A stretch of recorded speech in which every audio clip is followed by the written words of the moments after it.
Good morning and welcome to Living Local 15. I'm your host, Jessica Williams. Thank you so much for joining me. First up, Oak Street Health joins me in studio to share about their primary care centers for older adults and disabled people with Medicare. Then it's time for Mental Health Matters with Viking Psychiatry and Wellness. And today we're discussing veterans and the supportive services Viking provides. That and more happening now. Fashion, food, and fun. You're watching Living Local 15 with your host, Jessica Williams.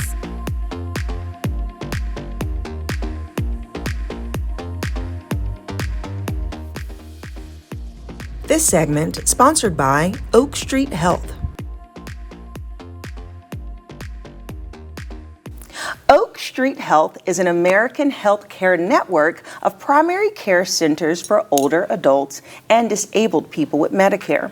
Dr. Bridget Darr, their center medical director, is here today to discuss cognitive health. Hello, doctor. Hello. How are you? I'm wonderful. Thank you for having me. Yes, absolutely. Okay, so I've seen your signs when I have driven, and I understood that it was for older patients, but I always was curious, what is Oak Street Health?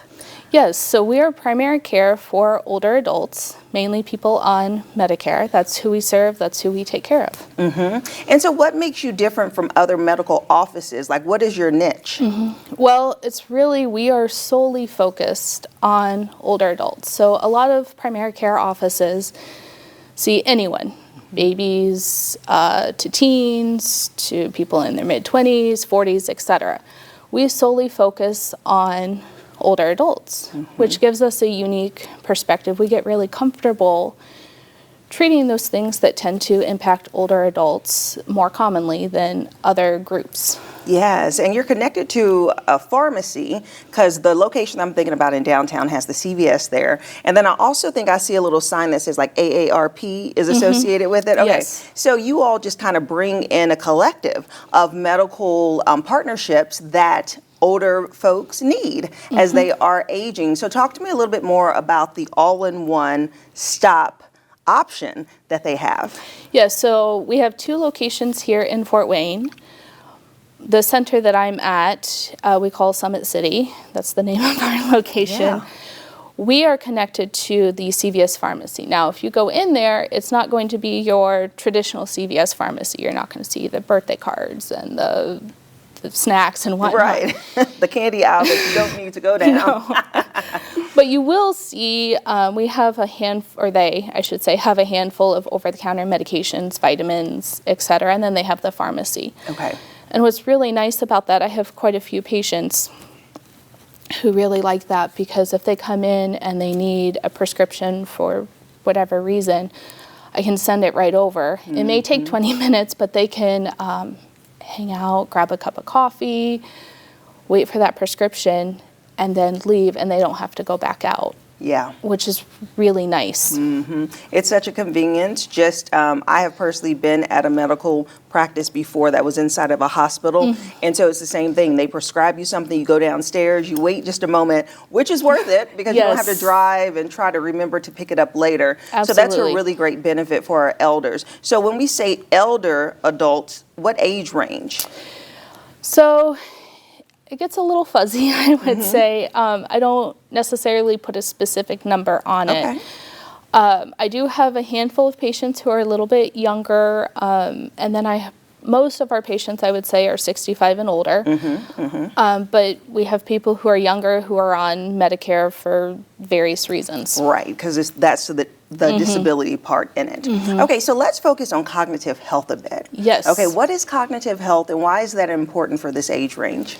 Absolutely. Well, we know as we get older, cognitive health becomes more of a concern. And cognitive health is really our ability to think, learn, remember, do. It's really our ability to function. So that's obviously very critical for our day-to-day life. There are so many things that impact our cognitive health.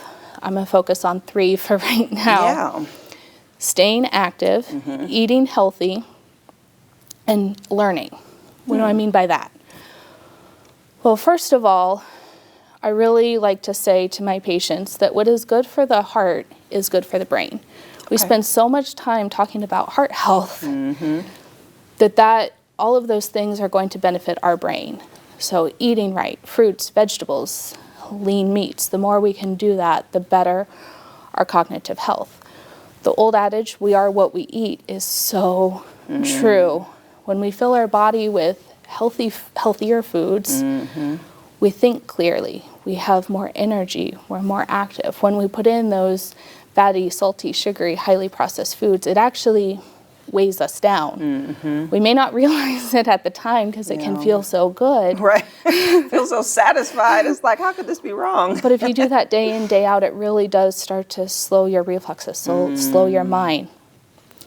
Staying active, same kind of thing. If you don't use it, you lose it. So it's really critical to move. And that can be challenging as we get older, but it's so important, whether it's walking, gardening, swimming, biking, dancing, listening to music. In fact, newer studies are coming out showing that dancing and listening to music actually can help prevent dementia. Oh. Because it uses so many different parts of our brain. It's such a good thing to do. I love that, and that's fun. I mean, these are things, those are your top three, but they're fun things and important things. Absolutely. And we talk a lot about just the mental health era that we're in, especially when it comes to the epidemic of loneliness. And it's not just with young folks, middle folks, it's with all ages, but especially older people because they have maybe lost loved ones or lost their friends or spouses, because the older you get, unfortunately, that happens around you. So how does isolation affect cognitive health? I think it absolutely does, and I think we really saw that, with COVID and some of the restrictions, and that was really hard for a lot of people. And it just highlights how important socialization is for us. So what does that look like? Because as you said, that can get challenging, but any kind of volunteer work, connecting with family, friends, grandkids, church groups, anything like that can really help you stay connected. And at Oak Street, we value that so much. We actually have dedicated space in all of our clinics. It's called a community room. Okay. And you can come in, grab a cup of coffee. We have puzzles, we have games, we have different activities, because the other part of cognitive health is keeping your mind engaged. So learning, Sudoku, trivia, Jeopardy, all of those things are going to help keep your brain sharp. So we have we don't have Jeopardy, but we have some of those puzzles and things in our community rooms. And we really encourage our patients to stop by, have that connection, meet the care team, because it's more than just me there. And are you currently taking new patients? We absolutely are. Okay. Yes. Okay. Yes. Wonderful. Well, you have 2 locations in Fort Wayne. You're actively taking them, and there's a lot of stuff that it sounds like that you offer. Absolutely, and that actually brings me to another point of a little bit more about Oak Street. So we are primary care, so we want to take care of the whole person. Your mental, we talked about, but your physical. That means, if you have high blood pressure, if you have diabetes, we want to get that under control. Why? Because if those things aren't controlled, that can impact your memory. Can lead to brain fog. So we want to be the one stop to take care of all of those things. Plus, the more we see you, the more we get to know you. We get to know your family, your values. As we see you over time, we can detect those small changes. Because memory loss can sometimes sneak up on us, and it can be hard to detect. But if we're seeing you regularly, we can detect that and then come up with a plan that works for you, for your family. We can bring in other members of our care team. We have social workers, we have counselors, we have nurses. We have a whole care team at Oak Street dedicated to you. A lot of our patients, they may struggle with vision loss or hearing loss. We can help you connect with those resources, because if you can't see or can't hear, that makes it hard to stay focused and maintain your memory. Yeah. Oh, that's so good. Well, it sounds like it's a one-stop shop and what you all have to offer, and that's wonderful. So thank you so much for coming in, Doctor. Thank you. Sharing about your organization. Yes. And if you would like more information about Oak Street Health, we'll have their website listed below so you can check them out. And I'll see you after the break. This segment sponsored by Oak Street Health.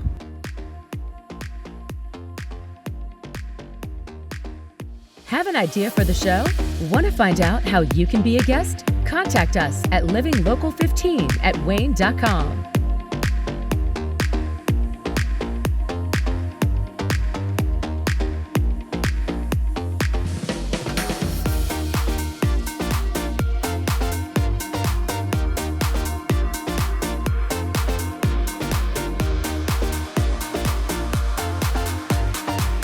Enjoy fun in the sun on Living Local 15. Become a tourist in your own city. Visit your favorite spots and have some fun with me. From kayaking to rappelling off a building, I show you ways to have an adventure in Northeast Indiana every weekday morning at 9 on WANE 15. So join me, Jessica Williams, for Living Local 15. Watch Living Local 15 with Jessica Williams weekdays at 9 on WANE 15 and catch past episodes on wayne.com. This segment sponsored by Viking Psychiatry and Wellness.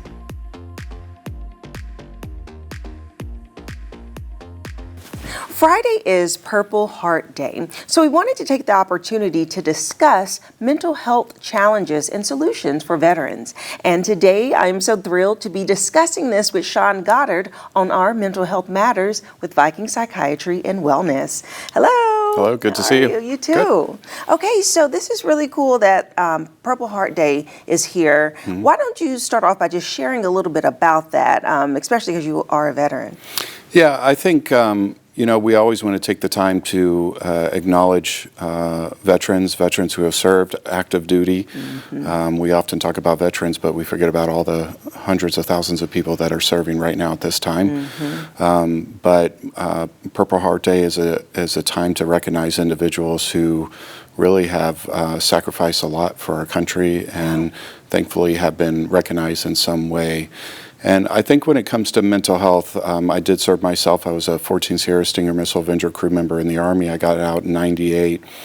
And I think one of the benefits of being a provider who is a veteran, when veterans come in or active duty individuals come in to see us, is the fact that while everybody's story isn't the same when it comes to the military, it can be very tiring to sit in front of a provider who doesn't understand what you've been through. And so there's an added benefit of having a provider who understands that and relates to that. I just had it happen yesterday, 2 vets for this new thing, and both of them acknowledged how much easier it was to be able to discuss what was going on because of my own personal experience as well. Yeah. And so true, lived experience can really impact someone else, especially in a way of therapy. And so tell me about what is this new thing that you mentioned that you are doing to further assist veterans? Yeah, we're really excited. We've been what's called a Community Connect member for a while, for the past, since almost we opened, honestly, 2021. And so what that enables is for the VA, if they need services and they don't have enough people to provide those services at the VA, or it's a service they don't have, they can refer people to Community Connect providers to provide those services. And so we've been offering that when it comes to psychiatric care for a while. But we were awarded what's called a VCA contract. And so this specifically addresses the need for care for treatment-resistant depression. And the VA nationally has a policy to treat with ketamine, but locally the VA doesn't have centers that offers that. Okay. And so we were awarded a contract about 3 months ago after a year-long process to be able to offer ketamine infusions for treatment-resistant depression for veterans. Okay, that's interesting. And so when you say that they have a more localized option, I think that's interesting because people can really drive all over for the care that they need and find facilities. So why was it important to bring it local, and are you the only one in this area to do so? Yeah, it's a really good question, and I think about some of the clients that I have. What really kicked this off is I had a client that was referred to me by the VA to do TMS, transcranial magnetic stimulation, and this vet lives in Indianapolis. And so with TMS, if you remember traditionally, you have to come 5 days a week for 6 weeks. So imagine him having to drive 2 hours one way to get treatment for 30 minutes and then drive 2 hours back, and all the work he's missing to be able to get that treatment for the treatment-resistant depression. And he was frustrated, right? And I was frustrated for him. And I said, there has to be something we can do. For example, ketamine, we could do this twice a week for 3 weeks, and it's a much less burden on you. You can still work. And so this gentleman kind of gave me the incentive to go to the VA and say, what do we do? And it's important because I have vets right now who were already getting ketamine infusions, but they were having to drive to southern Indianapolis, so about a 2.5-hour drive, or to the Mayo Clinic, or all the way up by Mishawaka, Chicago area to get that. So imagine not only do they have to drive there, but they have to have somebody with them because they have to drive them back. They have to be there for the infusion, so they're literally giving up an entire day and missing work, etc., and then family members or whoever are having to do it. And so you should be able to have services that you need right here in your community.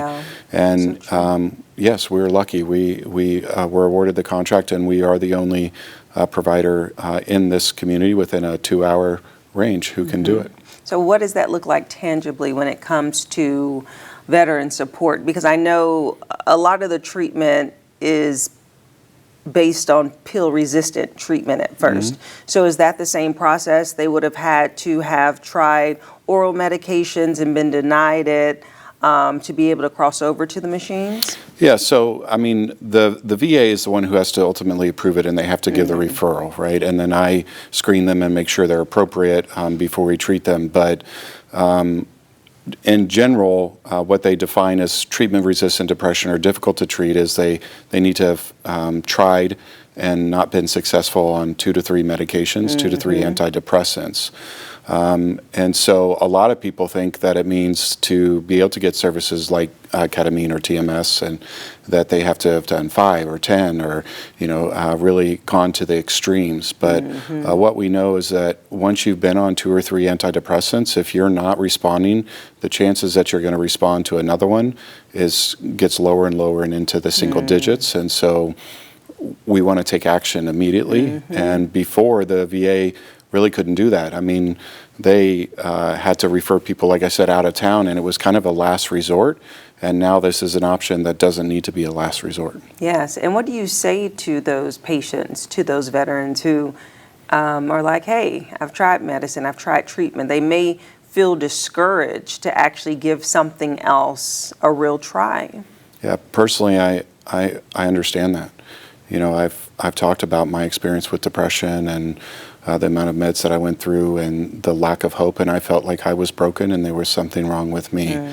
And one of the things that I'm attempting to change in this community and surrounding areas is we're not broken, and the system is broken, the tools are broken. You didn't fail meds, the meds failed you. And so what they need to know is that there are options out there, whether it's with us or with somebody else.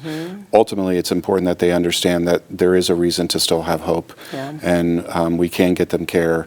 And more importantly as well, when it comes to even this treatment, as long as they're referred appropriately for the VA, it also means they can get this treatment for no out-of-pocket expense, which is significant as well. That is a blessing. Wow. Well, so cool that you were able to get this certification and accommodation for veterans, being the first in Fort Wayne to do so. So I hope that you're able to see and help and support the community that you know so well.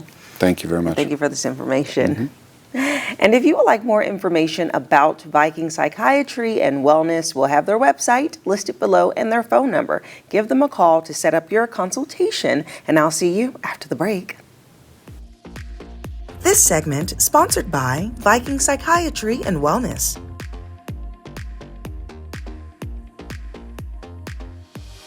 Follow us on social media at Living Local 15.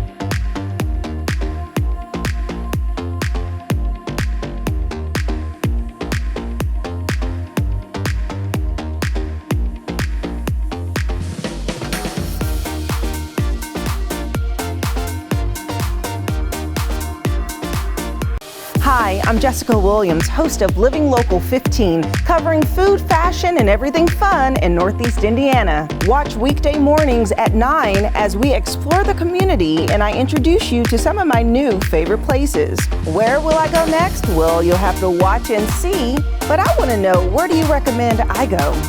Watch Living Local 15 with Jessica Williams, weekdays at 9 on WANE 15, and catch past episodes on WANE.com. Do you want to know the best places to go to eat and drink around Northeast Indiana? Well, join me, Jessica Williams, for Living Local 15, weekdays at 9 a.m. as I take you inside of the best restaurants, new and old, explore their menu, and of course, mix up some cocktails. Where will I go next? Well, you'll have to watch and see, but I want to know, where do you recommend I go? Keep up with Jessica Williams on Living Local 15, weekdays at 9. Living Local 15, proudly driven by the Kelly Automotive Group.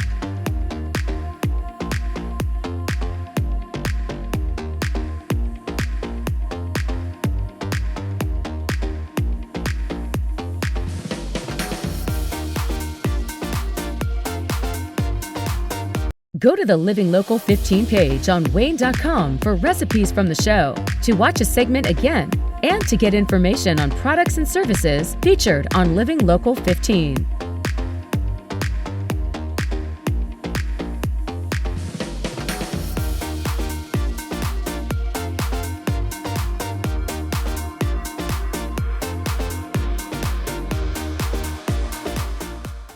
Content segments during today's Living Local 15 were paid for by these sponsors.